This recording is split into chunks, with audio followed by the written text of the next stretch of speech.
नमस्कार दोस्तों, आप सभी का आपके YouTube channel GK GS current affairs with me पर स्वागत है। आज का हमारा टॉपिक है मानव आंखें यानी ह्यूमन आइज और इससे संबंधित कुछ प्रश्नों को आज हम कवर कर रहे हैं इस वीडियो में। और ये एग्जाम के पॉइंट ऑफ व्यू से बहुत ही महत्वपूर्ण प्रश्न होंगे, इसलिए आप सबसे विनम्र निवेदन है कि इस वीडियो को अंत तक जरूर देखिएगा। तो आइए बिना देर किए हम आज का अपना पहला प्रश्न देखते हैं। हमारा पहला प्रश्न है, आंखों का अध्ययन क्या कहलाता है? What is the study of eyes called? आंखों का अध्ययन क्या कहलाता है? ऑप्शन से मेलिटोलॉजी, ऑस्टियोलॉजी, कार्डियोलॉजी या ऑप्थेल्मोलॉजी। मधुमक्खी का अध्ययन, अस्थि विज्ञान, हृदय रोग विज्ञान या नेत्र विज्ञान। और इसका सही उत्तर होगा ऑप्थेल्मोलॉजी, मतलब नेत्र विज्ञान। नेत्र विज्ञान चिकित्सा और सर्जरी की एक शाखा है जो नेत्र विकारों के निदान और उपचार से संबंधित है। Ophthalmology is a branch of medicine and surgery which deals with the diagnosis and treatment of I disorders. और हमारा अगला सवाल है, बुजुर्गों में सिलियरी मांसपेशी का सख्त होने से कौन सी बीमारी होती है? बुजुर्गों में सिलियरी मांसपेशी अगर सख्त हो जाए तो उससे बुजुर्गों में कौन सी आंख की बीमारी होती है? Which disease is caused by the hardening of the ciliary muscle in the elderly? Option है एस्टिग्मेटिज्म, मायोपिया, प्रेसबायोपिया, हाइपरमेट्रोपिया। दृष्टि वैषम्य, निकट दृष्टि, जरा दूरदृष्टि या दीर्घ दृष्टि। और इसका सही उत्तर होगा प्रेस बायोपिया, जरा दूर दृष्टि। सिलियरी बॉडी आंख में तरल पदार्थ का उत्पादन करती है।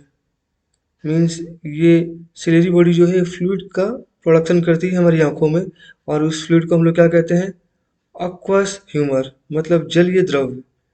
इसमें सिलियरी मांसपेशी भी होती है जो जब हमारी आंखें किसी निकट वस्तु पर ध्यान केंद्रित करती है तो लेंस का आकार बदल देती है।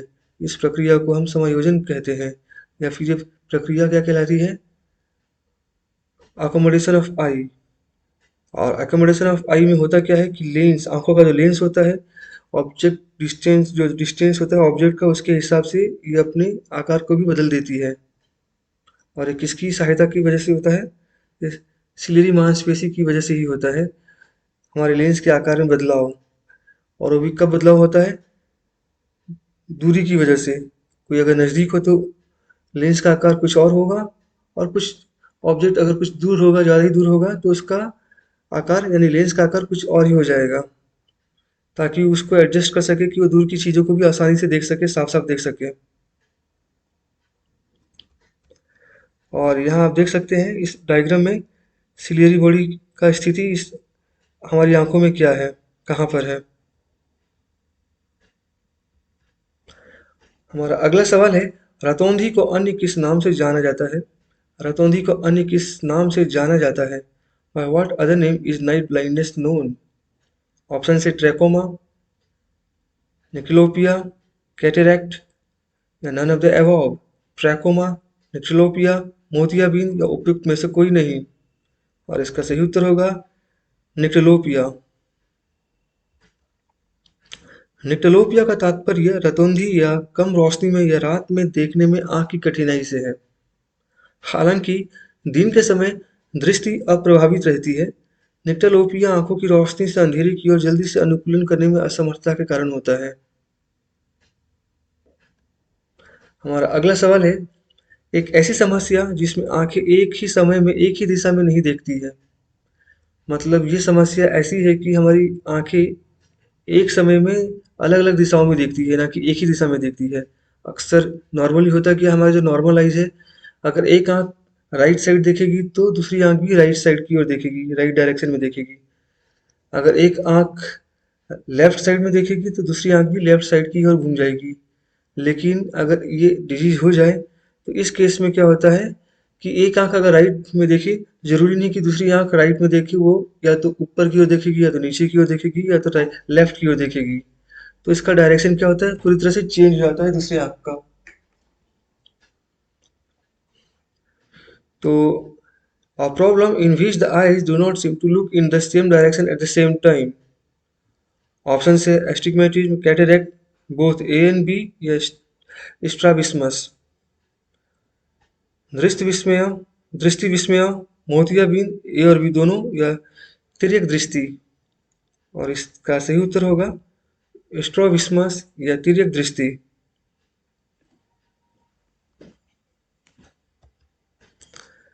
स्ट्रोबिस्मस या गलत संरेखित आंखें एक ऐसी स्थिति है जिसमें आपकी आंखें या हमारी आंखें एक दूसरे के साथ सीधी नहीं होती है। दूसरे शब्दों में अगर कहें तो एक आंख को दूसरी आंख से अलग दिशा में घुमाया जाता है। सामान्य परिस्थितियों में आंखों की गति को नियंत्रित करने वाली 6 मांसपेशियां एक साथ काम करती है और दोनों आंखों को एक ही दिशा में इंगित करती है। आप इस डायग्राम में देख सकती हैं कि एक आंख का डायरेक्शन कुछ और है तो दूसरी आंख का डायरेक्शन हर जगह चेंज होते गया है। और जो स्ट्रोबिस्मस है इसके भी कई टाइप्स होते हैं। जैसे पहला टाइप है एक स्ट्रोपिया, दूसरा एक्सट्रोपिया, चौथा हाइपरट्रोपिया और एक है हाइपरट्रोपिया। तो एस्ट्रोपिया में आँख एक अंदर की ओर जाती है, एक्सट्रोपिया में आँख एक बाहर की ओर जाती है, हाइपरट्रोपिया में आँख ऊपर की ओर जाती है और हाइपरट्रोपिया में आँख नीचे की ओर जाती है। लेकिन दूसरी आँख का डायरेक्शन सेम ही रहता है और इसी बीमारी को हम लोग कहते हैं स्ट्रोबिस्मस यानी तृतीय दृष्टि, सॉरी तिर्यक दृष्टि। हमारा अगला सवाल है, ट्रैकोमा किन अंगों को प्रभावित करता है? ट्रैकोमा किन अंगों को प्रभावित करता है?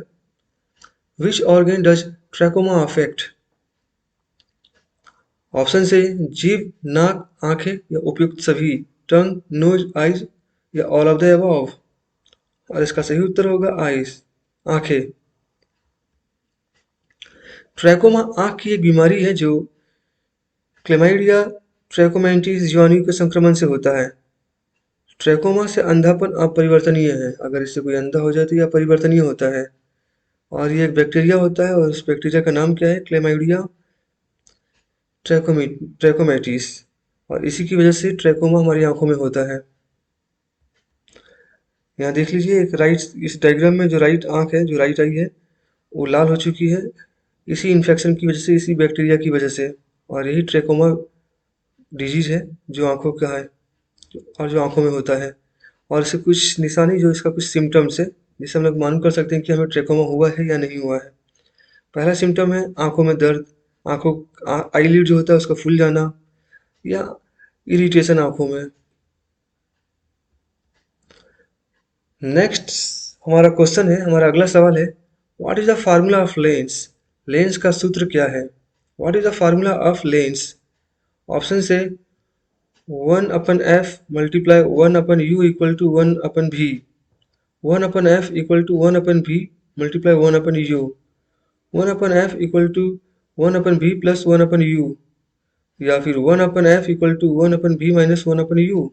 और इसका सही उत्तर होगा 1/f equal to 1/v minus 1/u। ये एक डायग्राम है जिसमें आप देख सकते हैं कि जो हमारा फार्मूला का सूत्र, मतलब जो हमारा लेंस का सूत्र है यानी कि lens of formula of lens है, उसको हम लोगों ने कैसे फाइंड आउट किया। तो और इस फार्मूला में हम देख सकते हैं कि f बेसिकली क्या है? फोकल लेंथ है। और फोकल लेंथ क्या चीज़ होता है? जो हमारा फोकल सेंटर होता है उससे लेकर जो सेंटर ऑफ लेंस यानी जो हम लोग का लेंस होता है उसका जो मिडिल पॉइंट होता है, उस वहाँ से लेके फोकल से, मतलब जो फोकस होता है वहाँ तक के बीच का जो दूरी होता है उसी को हम लोग बोलते हैं फोकल लेंथ। और जो यू है वो क्या होता है? वो एक जो ऑब्जेक्ट होता है या कोई भी ऑब्जेक्ट होता है उसका, और जो लेंस का जो मिडिल सेंटर, जो सेंटर वाला पार्ट होता है वहाँ, यानी वहाँ से लेकर ऑब्जेक्ट के बीच की दूरी को हम लोग यू से इंगित करते हैं। और जो इमेज बनता है हमारे रेटिना पे, उसको हम लोग अगर लेंस से देखें, लेंस से डिस्टेंस अगर देखें तो उन दोनों के बीच का डिस्टेंस हम लोग भी से इंडिकेट करते हैं।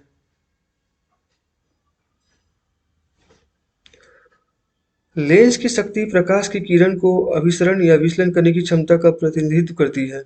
जो लेंस की शक्ति है, कोई भी लेंस की शक्ति बेसिकली होती क्या है? प्रकाश की किरण जो होती है उसका अभिसरण करती है, उसको विचलित कर देती है। लेंस की फोकल लंबाई जितनी छोटी होगी, ध्यान रखिएगा ये बहुत काम की बात है और बहुत ही इंपॉर्टेंट बात है कि लेंस की फोकल लंबाई जितनी छोटी होगी वो उतना ही ज़्यादा प्रकाश की किरणों को, या जो भी प्रकाश या जो भी किरणें आएंगी उसको मोड़ सकेंगी, उसमें उतनी ज़्यादा क्षमता होगी कि उन किरणों को अधिक से अधिक मोड़ सके। डाइवर्ट कर सके, यानी बेंड कर सके, मोड़ सके। और इसीलिए हमेशा ही हम लोग का जो फार्मूला होता है वो रेसिप्रोकल में होता है, यानी कि व्युत्क्रम क्रम में होता है। क्योंकि अगर फोकल लेंथ छोटी होगी तो उसके प्रकाश की किरणों को लेंस में मोड़ने की क्षमता ज़्यादा होगी। अगर फोकल लेंथ, जो फोकल लंबाई यानी फोकल जो लेंथ है वो अधिक से अधिक और मतलब ज़्यादा बड़ी होगी तो होगा क्या कि उसके मोड़ने की क्षमता उतनी ही कम होगी। तो दोनों एक दूसरे के रेसिप्रोकल है, इसलिए इसका फार्मूला भी हम लोग रेसिप्रोकल में ही लिखते हैं। हमारा अगला सवाल है, मानव आंख कितनी परतों से बनी होती है? मानव आंख कितनी परतों से बनी होती है? How many layers does the human I consist of? Option से 1, 2, 3 या 4। 1, 2, 3 या 4। और इसका सही उत्तर होगा 3। आंख के आंतरिक संरचनाएं संकेंद्रित रूप से व्यवस्थित ऊतक की 3 परतों से बनी होती है।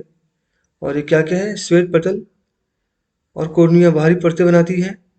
यू या बीच में संवहनी परत है जो आइरिस, सिलियरी बॉडी और कोरोइड में विभाजित है। रेटिना सबसे भीतरी परत का निर्माण करती है और तंत्रिका ऊतक से बनी होती है।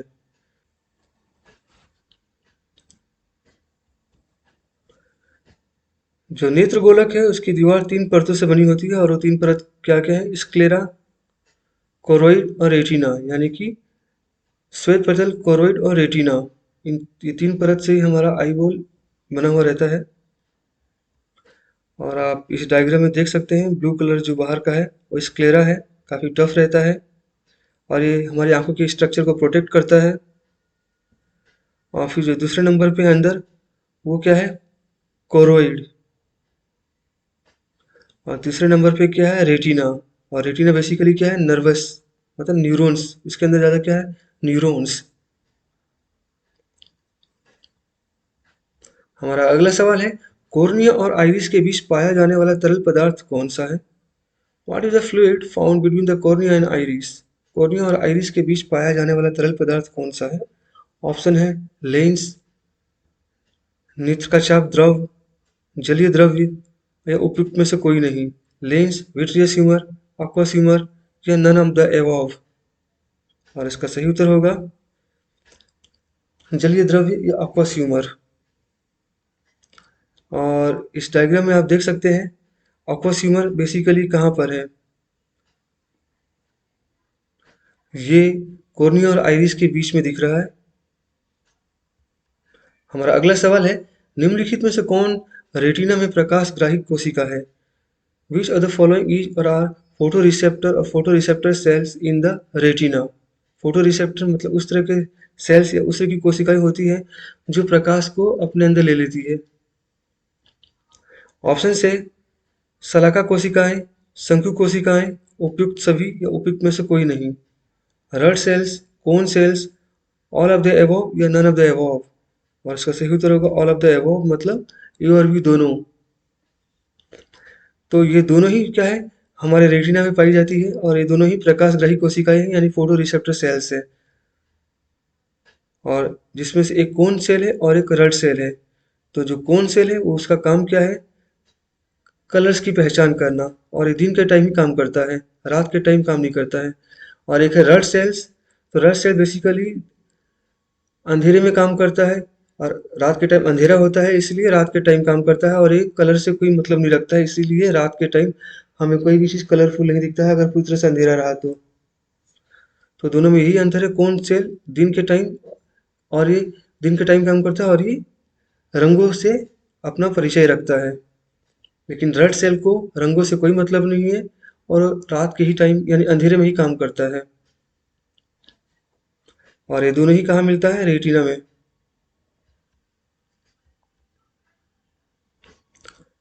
शलाका कोशिकाएं क्या है? आपको मैंने बता ही दिया है। तो प्राणियों की आंखों की दृष्टि पटल यानी रेटिना में उपस्थित एक प्रकार की प्रकाशग्राही कोशिकाएं होती हैं, यानी फोटो रिसेप्टर सेल्स होते हैं। आंखों में एक अन्य प्रकार की कोशिका भी होती है जिसे हम लोग शंकु कोशिका कहते हैं, और वो भी प्रकाशग्राही यानी फोटो रिसेप्टर सेल ही होता है। शंकुओं की तुलना में शलाकाएं कम प्रकाश में देखने में अधिक सक्षम होती है, मतलब उनमें प्रकाश बहुत ही कम हो या तो अंधेरा हो तो ये अच्छे से काम करेगी। क्या? रड सेल्स, रड सेल्स मतलब शलाका कोशिकाएं। और उन्हें परिधीय दृष्टि में प्रयोग करा जाता है। एक औसत मानव आँख में लगभग 9 करोड़ शलाकाएँ होती हैं, मतलब 9 करोड़ यानी 9 करोड़ शलाकाएँ, मतलब रड सेल्स हमारी आँखों में होती हैं, रेटिना पे। रात्रि दृष्टि लगभग पूरी तरह शलाकाओं से ही प्राप्त होती है, लेकिन उनकी रंग दृष्टि में बहुत कम क्षमता होती है। यही कारण है कि अंधेरे में रंग फीके लगते हैं और रात में लगभग ना के बराबर नजर आते हैं। शंकु रंग दृष्टि प्रदान करते हैं। शंकु कोशिकाएं मतलब कोन सेल्स। क से कोन सेल्स और क से कलर। ध्यान रखिएगा, क से कोन सेल और क से कलर। तो कोन सेल जो होता है कलर को कलर में ही यूज किया जाता है और कलरों की पहचान या रंगों की पहचान करता है। शंकु रंग दृष्टि प्रदान करते हैं और अधिक प्रकाश में काम करते हैं, जबकि शलाकाएं कम रोशनी में देखने में सक्षम होते हैं और रात्रि दृष्टि प्रदान करते हैं, लेकिन उनमें रंग देखने की क्षमता बहुत कम होती है। औसत मानव आंख में लगभग 70 करोड़ शंकु होते हैं, यानी कोन सेल्स होते हैं। शंकु आंखों के केंद्र में अधिक पाए जाते हैं और केंद्रीय दृष्टि में महत्वपूर्ण भूमिका रखते हैं, जबकि शलाका परिधीय दृष्टि में महत्वपूर्ण होते हैं। ये डायग्राम आप देख सकते हैं और इसके अंदर माइक्रोस्कोपी माइक्रोस्कोप यूज करके अगर हम देखें तो हमें नजर आएगा फोटो रिसेप्टर सेल्स यानी कोन और रड और उनकी स्थिति हमारे रेटिना पे क्या क्या। और तो जो कलर में दिख रहा है वो क्या हमारा कोन, और जो ब्लैक एंड व्हाइट जो सिर्फ ब्लैक में दिख रहा है वो क्या है, रड सेल्स।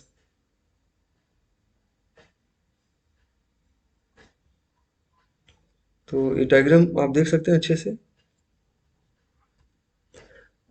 हमारा अगला सवाल है, बिच्छू के पास कितनी आंख होती है? बिच्छू के पास कितनी आंख होती है? How many eyes does a scorpion have? Option से 10, 11, 12 या 13, 10, 11, 12 या 13। और इसका सही उत्तर होगा 12 यानी 12। तो बिच्छू की कुछ प्रजातियां होती हैं जिनमें 12 आंखें तक होती है। और इस डायग्राम में आप देख सकते हैं कि बिच्छू की किन किन जगहों पे ये आंखें हो सकती है, ये आंखें होती है। और इसी के साथ हमारा आज का ये वीडियो यहीं समाप्त होता है। आशा है कि आपको मेरा ये वीडियो पसंद आया होगा। अगर पसंद आया होगा तो लाइक और सब्सक्राइब जरूर कर दीजिएगा और वीडियो को शेयर करना मत भूलिएगा। और मिलेंगे अगली बार एक नए वीडियो के साथ और कुछ नए प्रश्नों के साथ जो एग्जाम के पॉइंट ऑफ व्यू से बहुत ही महत्वपूर्ण होंगे। तब तक के लिए आप सबको बहुत बहुत धन्यवाद। जय हिंद दोस्तों।